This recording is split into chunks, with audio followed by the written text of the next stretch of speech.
ასეთი მწვავე ანგარიში ადამიანის უფლებათა დაცვის ორგანიზაცია საქართველოს შესახებ არასდროს მოუმზადებია. ქართულ ოცნებას სამოქალაქო საზოგადოების განადგურება და კრიტიკული მედიის გაჩუმება უნდა. ასე მოხდა ივანიშვილის რეჟიმი Human Rights Watch-ის ანგარიში, სადაც ოცნების ორწლიანი ანტიდასავლური და რეპრესიული პოლიტიკა დეტალურადაა აღწერილი.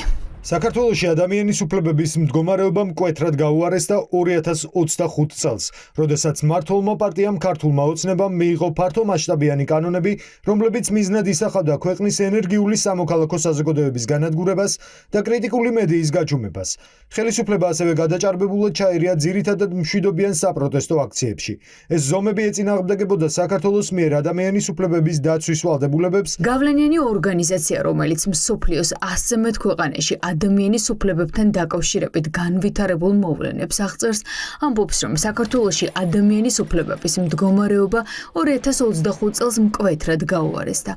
უფლებადამცველები მშვიდობიანი დემონსტრანტების წამებასა და პოლიციის მხრიდან უპრეცედენტო ძალადობაზე წერენ.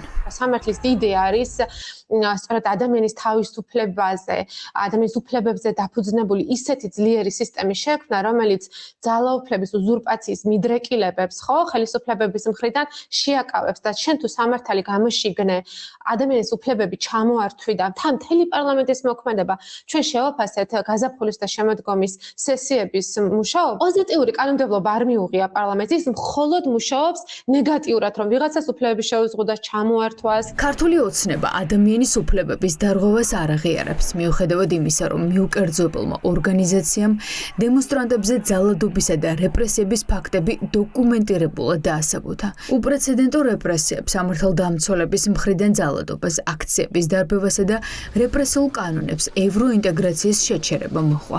ორგანიზაცია წერს, რომ ახლა საქართველოს კანდიდატის სტატუსი მხოლოდ ფორმალობაა. ვფიქრობ, Human Rights Watch-ის ეს განცხადებები ხშირ შემთხვევაში კრიტიკული განცხადებები მარტო საქართველოს მიმართ არ არის. მიმართულიც როგორ გაეცნოთ მის მასალებს საკმაოდ ყვახე და ესეთი ხისტი გამონათქვამები და ფორმულირებები აქვს, მათ შორის ევროკავშირის დემოკრატიების მიმართ. რაში მდგომარეობს ადამიანის უფლებების დარღვევა? თუ კი კანონს უპირისპირდება, ადამიანი იმან პასუხი უნდა აგოს და არა მარტო კანონის წინაშე, ქვეყნის წინაშე უნდა აგოს პასუხი. ეს ერთი დოკუმენტით საკმარისია იმისთვის, რომ დასავლეთმა ბიძინა ივანიშვილის რეჟიმის რეალური სახე დაინახოს, რომ აღარაფერი ვთქვათ იმ ბრალდებებზე, რომელიც დასავლეთიდან ოცნების ავტორიტარულ რეჟიმებთან მჭიდრო კავშირებზე ისმის. ბრიტანელი პოლიტიკოსები საქართველოში ირანის მზარდ გავლენებზე საუბრობენ და პირდაპირ ამბობენ, რომ ქართული ოცნება ხამენეის რეჟიმის პარტნიორია. The Iranian influence in the South Caucasus and Central Asia is საბედნიეროდ ირანის გავლენები სამხრეთ კავკასიაში მცირდება, თუმცა ერთი ქვეყანაა, სადაც როგორც ჩანს აღმავლობა. ეს არის საქართველო. მინისტრო, შეგიძლიათ გაიზიაროთ ჩემი შეშფოთება ამ ბრალდებასთან დაკავშირებით, რომ აქ 13-ზე მეტი ირანული კომპანიაა რეგისტრირებული. არსებობს სანქციების დარღვევისა და მათთვის თავის არიდების პოტენციალი. ეს ფული ირანის რეჟიმს კვებავს. ის მთელ მსოფლიოში მავნე საქმიანობას აფინანსებს. ამიტომ ხომ არ მიმართავდით საგარეო საქმეთა მინისტრს იმის გამოსაძიებლად, მართალია თუ არა, რომ ირანი აფინანსებს ამ რეჟიმს და იყენებს საქართველოს შავი ზღვის უკანა კარს. using the back door into the Black Sea of Georgia. მარკ პრეჩარტი კონსერვატიული პარტიიდან ამბობს, რომ ირანული კომპანიების ზრდა საქართველოში შემაშფოთებელია.